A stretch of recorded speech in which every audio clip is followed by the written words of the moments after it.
Hey guys, welcome back.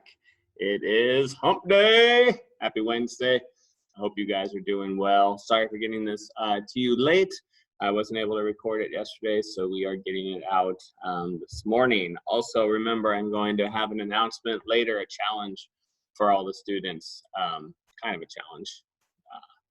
Talk about it later. There'll be a video out for it later. But let's go ahead and we're going to complete lesson 3 of chapter 16 RSG. Remember, there's only 3 lessons this week, so that means you have like 2 days to do the review part for chapter 16. As you can see, we're back on the battlefield today. We are on the battlefield of Shiloh. We've been here once before. We are back again because one of the battles that takes place in this section is where we are sitting right now. So you can see it's a beautiful setting. Probably wasn't quite as beautiful when there were a lot of people killing each other on it, but right now it looks pretty peaceful. So this section, lesson 3, is no end in sight. Obviously, we're talking about battles, fighting, and doesn't look like anyone's going to win anytime soon. So our terms and names, let's review those, you guys. Ulysses S. Grant, that was a Union general.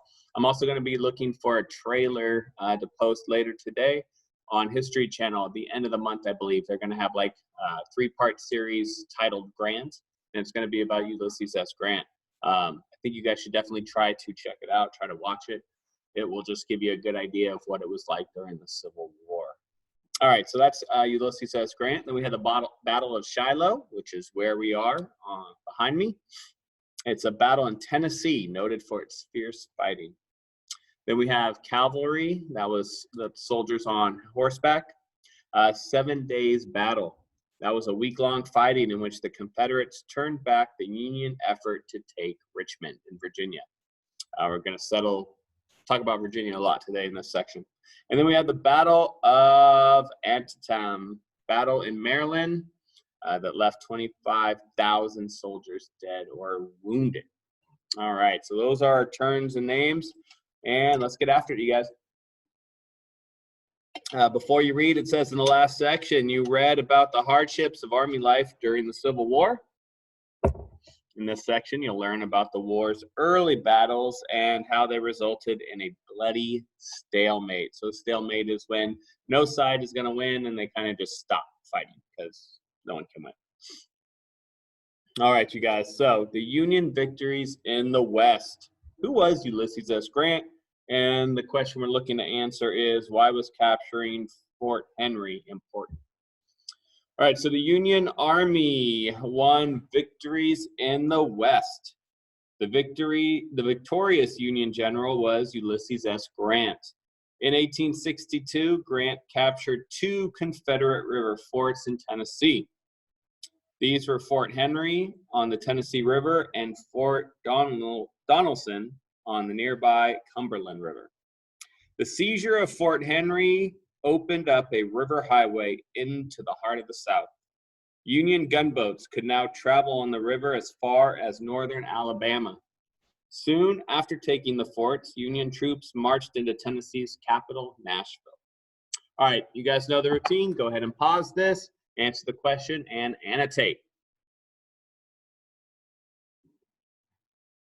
All right, welcome back. Let's review the answer. And I'm sorry if you're hearing some background noise, you guys.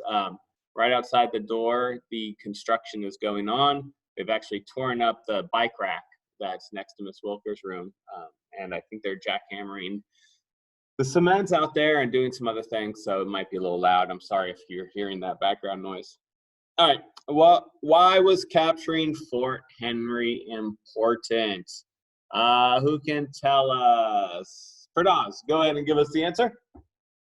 Fantastic, that's right. It provided the Union with a river highway into the South. Great job.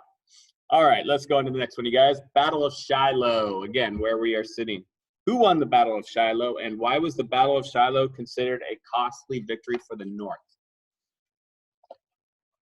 All right, so as a result of Grant's victories, the Confederate troops along the Western Front retreated. Grant followed. The 2 sides met in April 1862 near Shiloh Church in Tennessee. The Battle of Shiloh turned out to be the bloodiest battle the Civil War had yet seen. The North won, but at a terrible cost.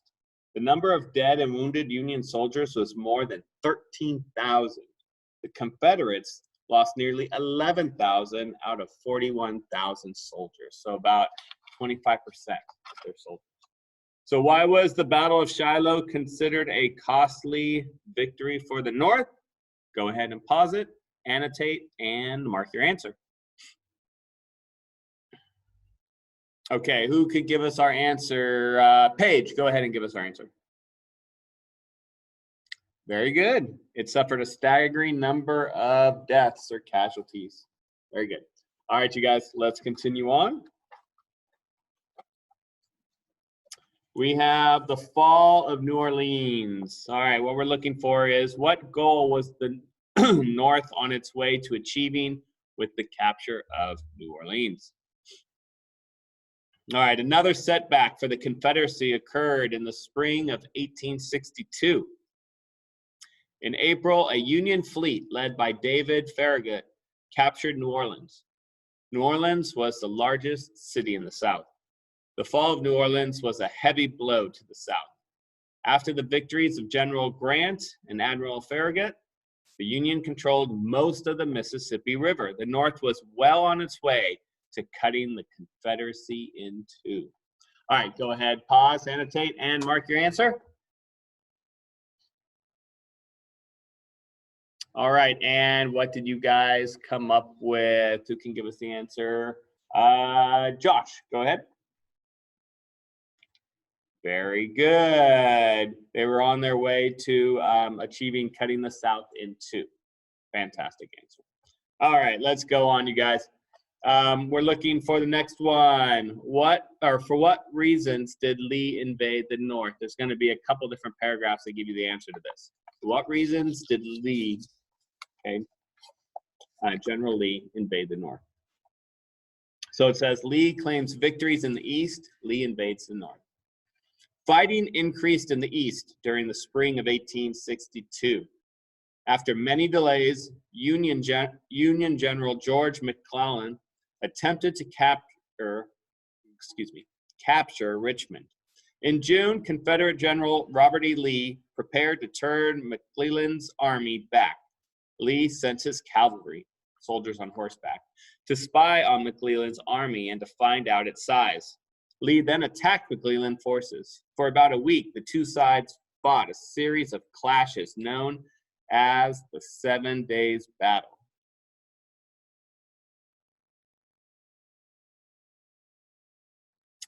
In the end, the Confederate troops forced the Union Army to retreat to Washington. Encouraged by his victory, Lee decided to invade the Union. In September 1862, the Confederate general took his army into Maryland. Lee had several reasons for attacking the North. He hoped that a victory would force Lincoln to talk peace. In addition, the invasion would give Virginia farmers a break from the war during harvest season. Lee also hoped that a successful invasion of the North might convince Europe to side with the South. Britain and France originally had chosen to stay out of the war, but by 1862, both countries were leaning towards supporting the Confederacy. Both nations were impressed by Lee's victories. In addition, their textile industry was suffering from a lack of Southern cotton. Okay, so for what reasons did Lee invade the North? Go ahead and annotate and answer the question.